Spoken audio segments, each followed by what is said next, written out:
Mga kapatid, galit na galit ang China, no? Inakusahan ng Beijing na illegal ang pagpasok ng mga personnel ng Philippine Navy, Philippine Coast Guard at Philippine National Police, no?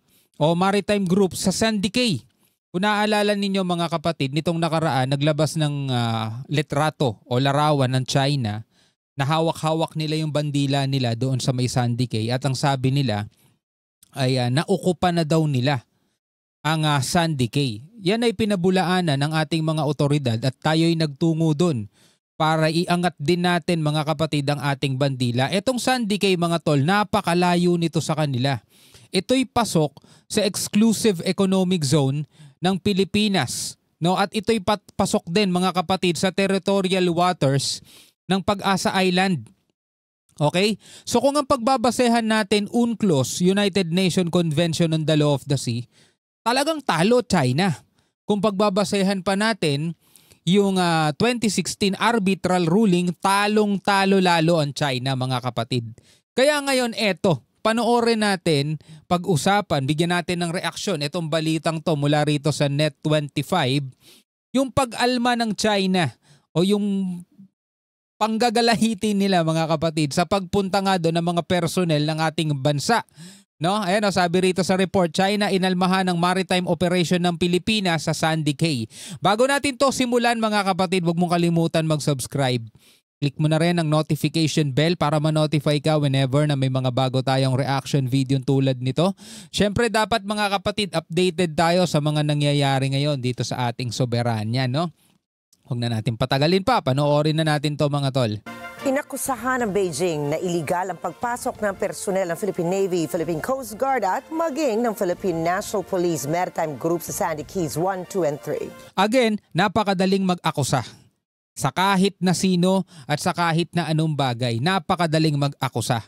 Ang tanong, kaya ba nilang patunayan yan at kaya ba nila mga kapatid na talagang ipakita na illegal ang pagpasok ng Pilipinas dito sa Sandy Cay?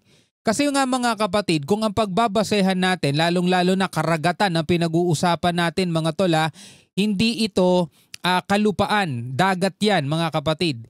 Ang pinagbabasehan dito, hindi batas ng kung sino mang bansa mga kapatid, lalong-lalo na ito'y international waters. Hindi ito territorial waters mga tol ng Pilipinas. Dahil tayo ay nasa 12 nautical miles lang ang territorial waters natin. Pero territorial waters to ng Pag-asa Island.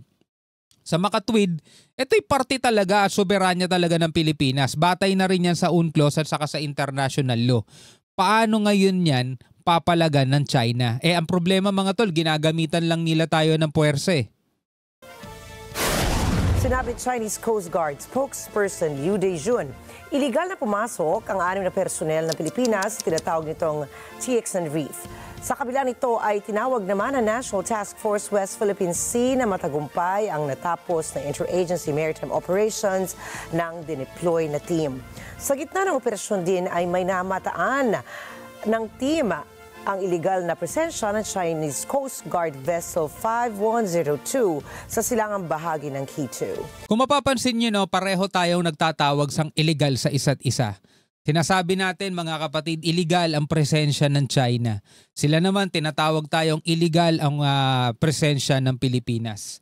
Diba? Pareho tayong may claim. Pareho tayong nagsasabi ng illegal sa bawat isa. Ito for the sake ng mga tao rito sa Pilipinas na nauuto ng propaganda ng China. Now, once and for all mga tol, lilinawin natin. Ang kailangan natin ditong pagbasehan mga tol is yung international na batas. Hindi pwede yung batas lang ng kahit na sinong bansa kasi pare-pareho tayong may batas at pare-pareho tayong pwedeng umangkin dyan sa mga yan. Diba? Ngayon, kung ang pagbabasehan natin international law, UNCLOS mga tol, yan ay pasok sa exclusive economic zone ng Pilipinas o dun sa EEZ, 200 nautical miles. So panalo na tayo, 1 point. Ngayon, pag sinasabi naman natin sa Court of Arbitration, meron tayong arbitral ruling 2016 kung saan ay sinasabi na ito nga ay sa Pilipinas at pinawalang bisa itong claim ng China kasi baseless claim daw yan mga tol. So 2 points na tayo. Ngayon, anong gusto mangyari ng China? Yung batas nila, batas ng bansa nila, Yun ang gusto nilang i-apply at kilalanin ng buong mundo. Kung ano man yung gusto nilang angkining lugar, kung ano man yung gusto nilang puntahan na lugar, sabihin nilang kanila, ang sasabihin nilang ito'y sang-ayon sa batas, ito'y accordance with the law. Anong law ang pinagsasasabi nila? Batas nila, mga tol. Kaya anong lumalabas doon? Gusto nila yung batas nila, ia-apply nila sa pandaigdigan, mga tol. Grabe mga tama sa ulo nitong mga to, no? Tuloy natin. Habang 7 maritime militia vessels naman ang naispatan malapit sa Key 2 and Key 3. Lamang lang talaga sila kasi nga malaki ang puwersa nila. Sila ang may pinakamalaking naval forces sa buong mundo. So doon ngayon nila dinadaan. 'Di ba? Doon ngayon nila dinadaan, binabraso nila. No, ginagamitan nila ng puwersa, ginagamitan nila ng intimidation, yung gray zone tactics, mga tol, na tinatawag, kung saan ay pinapakita nila, mga kapatid, yung puwersa nila. Kasi pagdating sa legality, wala talaga, no match talaga sila, talong-talo sila doon. 'Di ba? Kung hindi ko naman kayo makukuha sa legality, di kunin ko na lang kayo sa pananakot. Ganon ang ginagawa nila. Layo ng operasyong ito na ipakita ang dedikasyon at commitment ng gobyerno ng Pilipinas sa isinusulong na soberenya at jurisdiksyon nito sa WPS. Samantala, pinabulaanan ng Philippine Coast Guard ang sinasabi ng China na nasakop na nila ang Sandy Keys. There is no truth whatsoever to the claim of the Chinese Coast Guard that the Pag-asa case has been seized. No? The facts on the ground do not support the statement coming from the Philippine Chinese Coast Guard. Iginiit naman ni Commodore J. Terriela na nagpapakalat lamang ng misinformation ng China.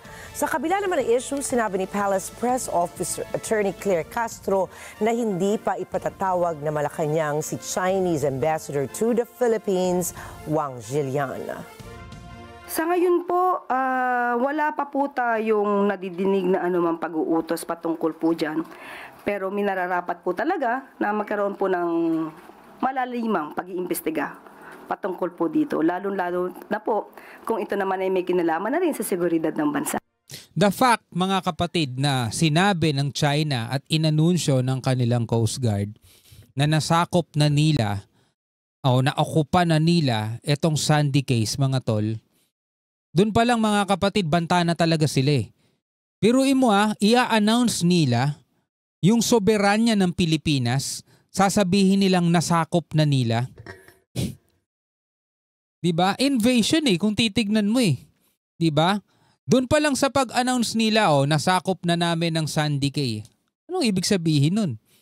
Alam naman natin, mga kapatid, at kung legality ang pagbabasehan natin, sa atin yan. In-announce nilang nasakop na natin. Diba? Nakakapagtaka na lang kung bakit yung ibang mga mambabatas dito, yung ibang, wag natin sabihing mambabatas, yung ibang politiko. Diba? Yung ibang politiko rito na alam na nating malapit sa kanila, hindi man lang nagre-react, mga kapatid, diba? Ipakita nyo na mahal nyo Pilipinas.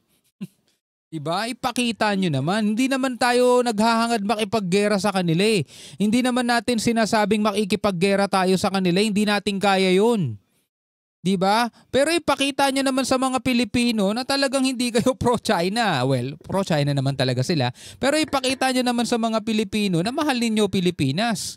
Paglaban ninyo, diba? Anyway, bilang isang Pilipino, ano masasabi mo dyan? Comment ka na lamang sa ibaba. Hanggang sa muli, ako nga pala si Shobaldi. Peace out.